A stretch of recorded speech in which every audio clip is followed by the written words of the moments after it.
Okay, hi again. The content this week I'll be outlining is some sociological theories that are important throughout the course. So I'm splitting it up into two halves. I'll be starting with the work around the idea of risk society and reflexivity that involves the work of Ulrich Beck and Anthony Giddens in particular, and to talk about the ways that broad social changes affect young people's transitions. And in the second part, I'll be outlining the work of Pierre Bourdieu, who's used quite regularly throughout the course to think about inequalities and class and things like that. So remember again, the way I would like you to study in the course is to read through the lecture notes first, and then listen to them, listen to the recordings, and then go to the readings. So the following, what I'm going to talk about to begin with in part one, talks about a kind of group of sociologists that kind of very broadly under the banner of reflexive modernity theorists. They include the likes of Ulrich Beck, Anthony Giddens, sometimes Zygmunt Bauman's put into that list, and some others. The key works here are Beck's work on risk society, originally translated into English in 1992, and then a whole heap of books written all the way up until his death a couple of years ago, and Anthony Giddens' work, Modernity and Self-Identity. They're the key ones I'll be drawing upon in this lecture. The reading this week is a thing that I wrote with some colleagues around Australia in Melbourne and Sydney about Beck after he died a couple of years ago, and so that reading provides a good synopsis of his work as well. So these theorists' ideas have been really influential in youth studies in terms of the work on youth transitions. Essentially, the work around reflexive modernity is a way of thinking about the huge changes to societies throughout the world over the past 30 or 40 years, particularly I think since the 70s, since the oil shocks and stuff like that, and particularly then through the 80s as technologies connected us more and more, and globalization kind of processes really ramped up. So the work in this sense is a kind of background to help us think about the connections between broad social changes and the lives of individuals, and it's been very influential to think about youth transitions in particular. In many ways, these theories help us understand those kind of lengthened lengthened traditions, transitions that I was talking about earlier in the course, the way that they're kind of one step forward, two step back, and that linear process from being a child to adult has become longer and more blurry. A key idea here comes from Anthony Giddens. I'll mostly be talking about Beck, but Giddens' work is important in this realm as well, where he talks about how societies have gone through processes of detraditionalization. As they become more complex and more interconnected, broad traditions have become less important, the way that we live. The ways that we're socialised in terms of the fixed sources of meaning, such as religion and our class position in particular. Even notions of gender and the nuclear family have become less fixed. And the argument here is that in some respects we have more autonomy to kind of create ourselves, to perform a version of ourselves that escapes some of the kind of fixity of those roles, that were maybe in the 50s and 60s. You would probably tell that I am a little bit dubious of that idea, and I suppose the reflexive modernity theorists are also a little bit wary of it themselves, and sometimes those ideas are kind of overemphasized in their work. Because one of the things they want us to think about here is that this is more of a perception than a reality.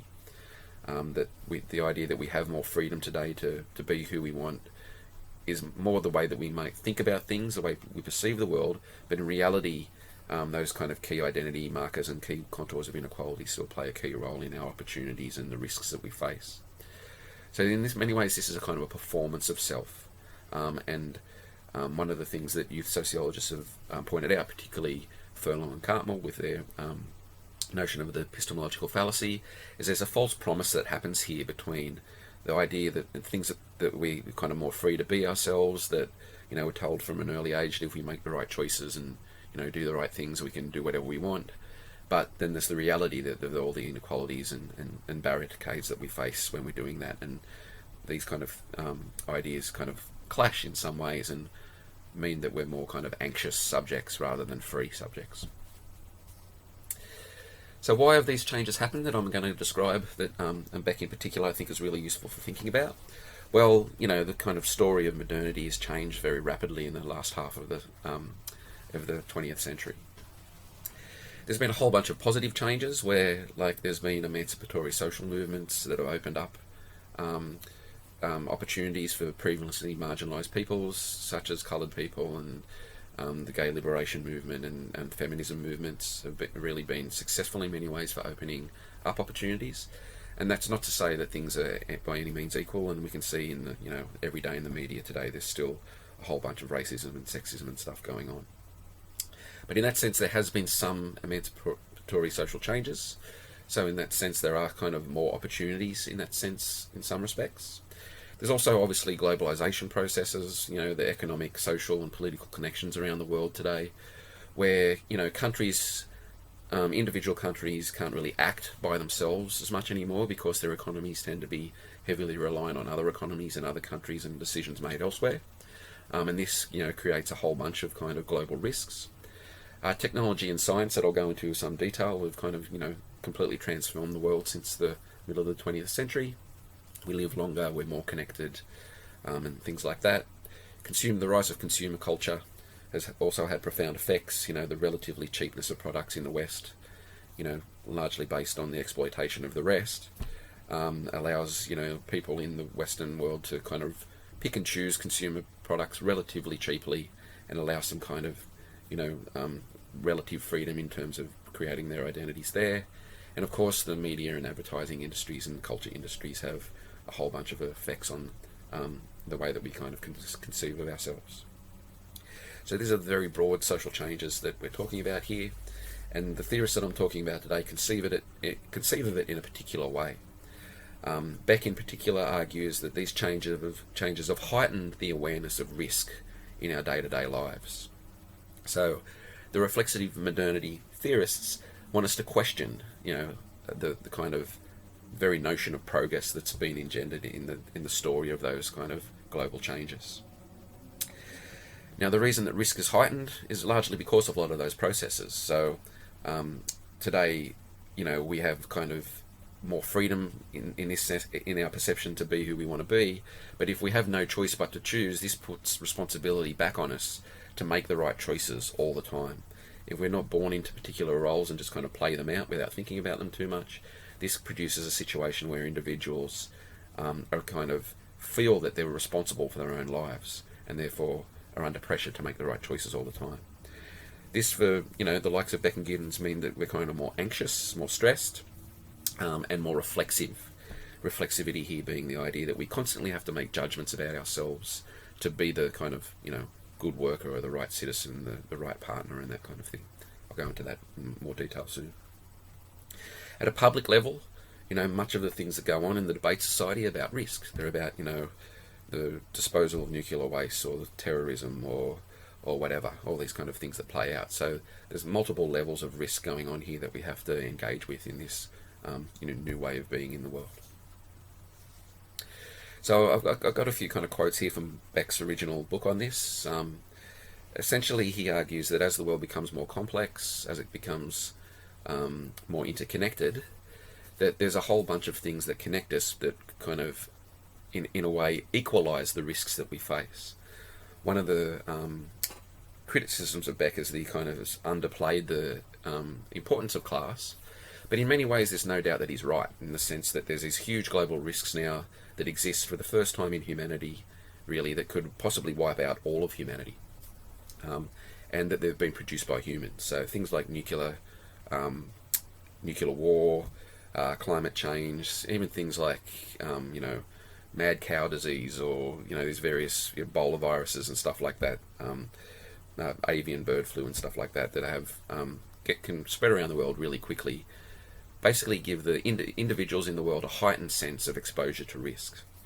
And the irony here is that the progression of society after the Enlightenment, particularly through scientific rationality, was meant to provide us with more security. But for the likes of Beck, it hasn't really done that. It's actually provided us the exposures to even more risks, and we know that. So a very famous quote here is like reduced to a formula: poverty is hierarchic, but smog is democratic. So what Becker's kind of saying there is that if you live in a global city such as New York or London or Tokyo or Beijing, even Sydney, you may, you're breathing in smog. It doesn't matter if you're, working in a 50-story building and you're the CEO at the top or the cleaner at the bottom. When you're walking around that city, you're breathing in the risks of modernity in that sense. Smog, in that sense, being a consequence of modern progression, modern science and, the invention of cars and things like that. So Beck argues here that these huge risks that cut across kind of normal social categories have been produced, throughout, particularly since the Industrial Revolution. He calls this the boomerang effect. Aspects of this are called the boomerang effect, where the people, what we would maybe have called the ruling class, are exposed to these risks as well. Even though they benefit from them in the sense that they own the companies that produce the pollution or whatever, these CEOs or whatever are still exposed to that kind of those problems, even though they're profiting from it as well. Now, in terms of the kind of boomerang effect and the smog as democratic thing, I suppose broadly you could I would agree with that, but I would also say that there's a whole bunch of very obvious ways of thinking about how different people are exposed to these risks at a different level.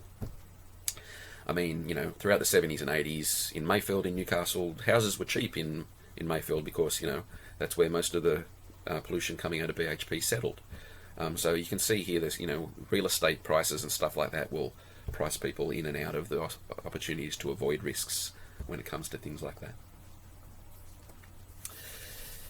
Another way of kind of different aspect of subjectivity is in terms of the way that risks are ascribed. So essentially Beck is arguing that we're moving away from a class society in terms of the kind of organisation of inequalities to a risk society where exposure to risk is the kind of key way that inequality is distributed. So here he talks about how you can possess wealth. In terms of inequality, it's distributed through what we possess.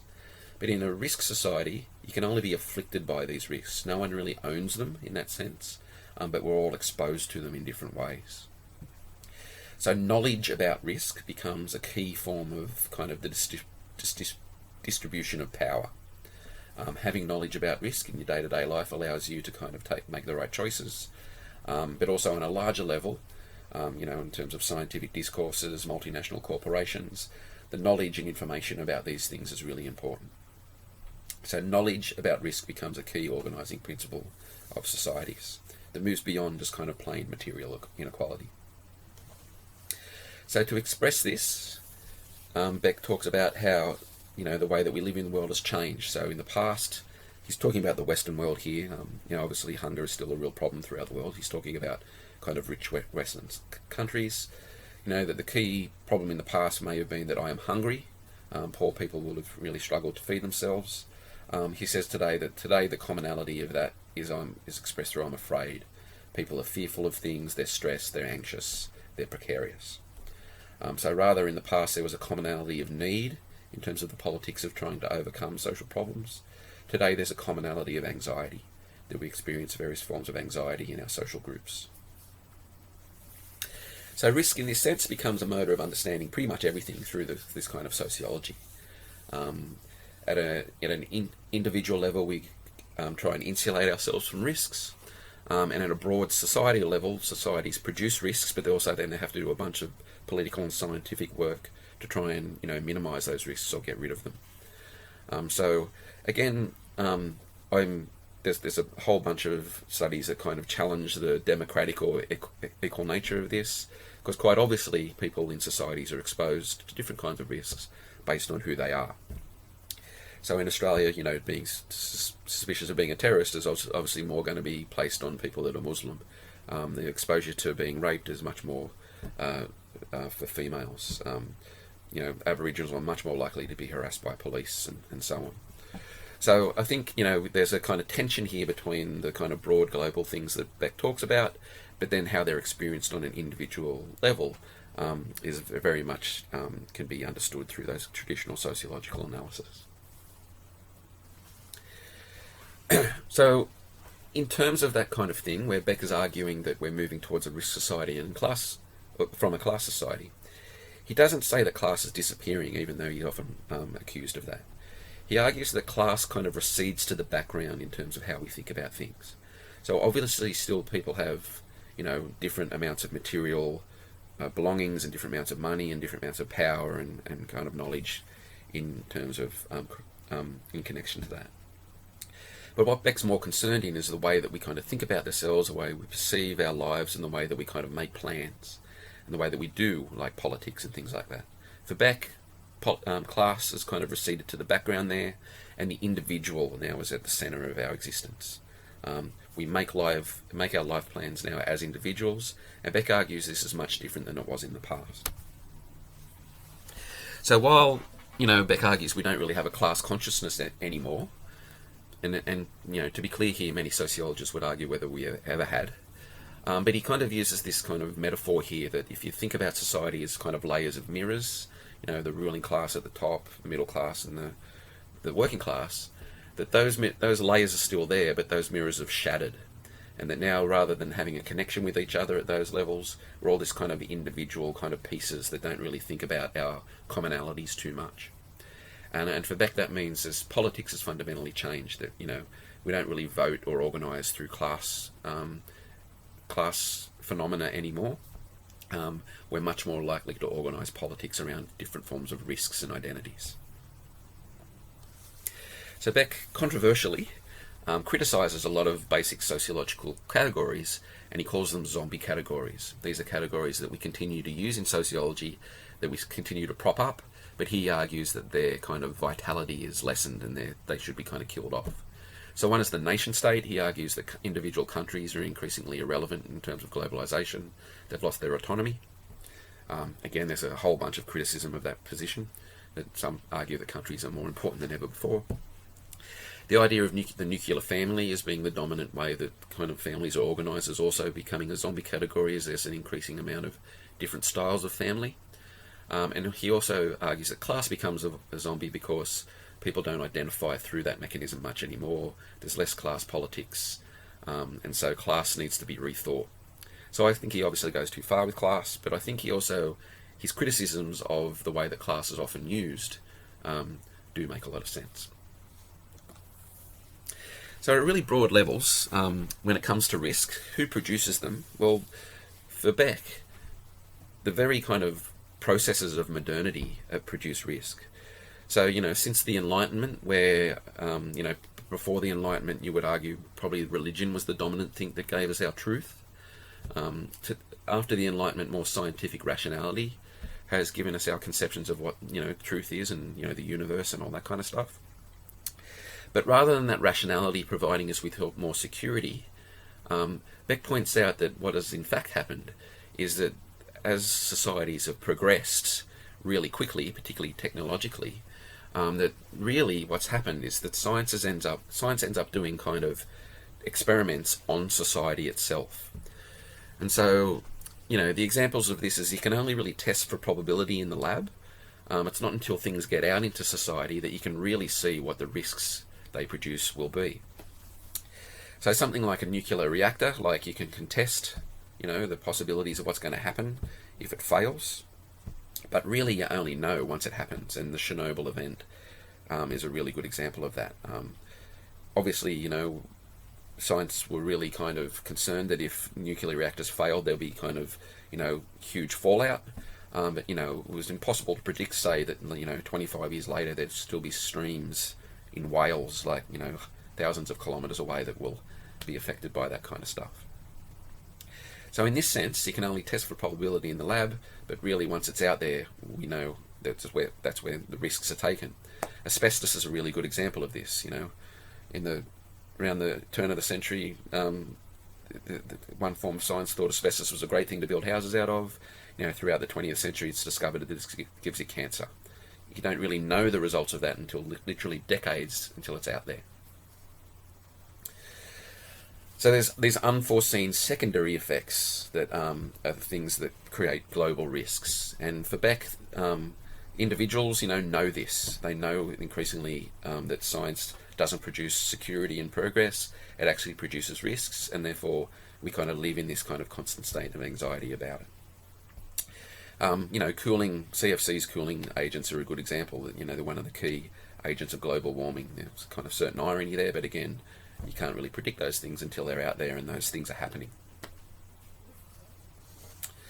So this means that expertise, there's a double-edged sword with expertise. We need to rely on it more than ever before to live our lives, and to get advice of teachers or careers or the doctor or gym instructors or life coaches, these kind of expertise in our lives to help us make the right choices.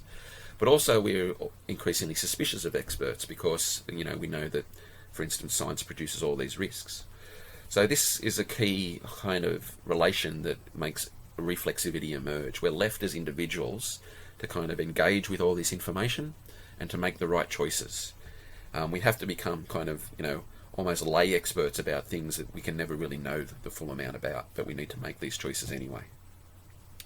So much of our life becomes minimizing risk and engaging with different risks and making decisions about those things. And, we do this basically all the things that we do throughout the day, whether it's, your choice in the morning to have a bacon and egg roll or, a healthy cereal. And then, you're negotiating risks there in terms of future health. Beck argues that this is kind of the way we need to kind of think about how we live our day-to-day lives, this constant kind of risk calculus. We need to rely on experts to do that, but as you know, one day that, a glass of red wine will be good for your circulatory system, and the next day it'll, give you heart disease in terms of stories in the newspaper about these things. So again, there's contradictions in terms of what experts say about this stuff, or at least the way that they're represented in the media. And then this leaves us as kind of this, individual, anxious person trying to make choices all the time. So for Beck and Giddens, they argue that reflexivity is this key way of being in the world today. As Giddens says here, intrusion of abstract systems into day-to-day life, coupled with the dynamic nature of knowledge, means that awareness of risk seeps into the actions of almost everyone. For Beck, being at risk is a way of being and ruling in the world of modernity. Being at global risk is the human condition at the beginning of the 21st century. So as I said, at a macro level, there's this kind of engagement with, globalization of risks themselves, the way that kind of, stories in the paper about health and what's good for you one day is bad for you the next day. We know that there's kind of huge environmental disasters around the world, and increasingly kind of climate-related disasters of, things like tornadoes and stuff like that. But it's important here to note that these theorists note that risks have always existed. And in fact, in many ways, in terms of our physical security, we're more secure than ever before. I mean, it would have been very risky, living in, parts of England when the Vikings were coming over, right? So in that sense, people in the West in particular are actually secluded from kind of physical risks more than ever before. But so what he's talking about here is not just the existence of these global risks, but also our perception of our day-to-day lives as being risky, and the way that almost creates a self-fulfilling prophecy that there's all these kind of other risks that are thrown up that may affect our lives, but they mightn't really. A key example of this is the Y2K bug back at the year 2000, where there was a whole bunch of people around the world building bunkers and buying tinned food because the world was going to end when the clock ticked over the year 2000, because apparently computers weren't going to be able to deal with it and everything was going to shut down, electricity was going to go off, planes were going to plummet out of the sky. Obviously that didn't happen. So here risk in the sense becomes a relation to fear, and fear is a way to kind of govern people as well, and we can think about that in terms of governmentality that was spoken about in the course already. So politics fundamentally changes here as well, that as people are exposed to risks and become more anxious and fearful of things, it's a way of then intruding in their lives and controlling them. So the media and politics play on risks all the time and try and use that to kind of to their own ends. And you can see this around election times all the time when, rhetoric around crime ramps up and rhetoric around terrorism and national security ramps up. So at a micro level, we have to kind of constantly engage risks, make the right choices. So for Beck, this means rather than actual freedom in this sense, we're actually dependent on the market more and more because it's the thing that provides us with the opportunities. So our own lives become this balance between opportunity and risk. So the tension here is that these detraditionalized forces kind of free us from our roles of class. So I think I may have mentioned, that maybe back in the, the 50s in the 20th century, that you were born in a particular place, in a particular gender. There was probably very set roles that you could kind of play out. Maybe, I grew up in Cessnock, so it was probably, you would very likely work in the mines if you were male, and maybe work as a secretary if you were female. Obviously, there's many more options now, so you're kind of freed from those class roles, those direct ones, somewhat. But Beck argues then that we're trying to trap the standardised consumers. And this kind of has strong echoes here with the Frankfurt School stuff that I've spoken about in the course already. So here, our kind of detraditionalised freedoms are really forms of pseudo-individualisation in that sense. What this also means is that if things go wrong in your life, it's always your fault. So you can see this around rhetoric in terms of unemployment. Despite the fact that there's high unemployment rates, heavily casualisation, underemployment, upward credentialising of the labour market, if you're unemployed in our society, it's your fault, you've made the wrong choices and that kind of thing. So regardless of the actual social and economic circumstances or the structural conditions that, mean that, actually everyone can't have a job, the blame is always ascribed to the individual as a personal failure.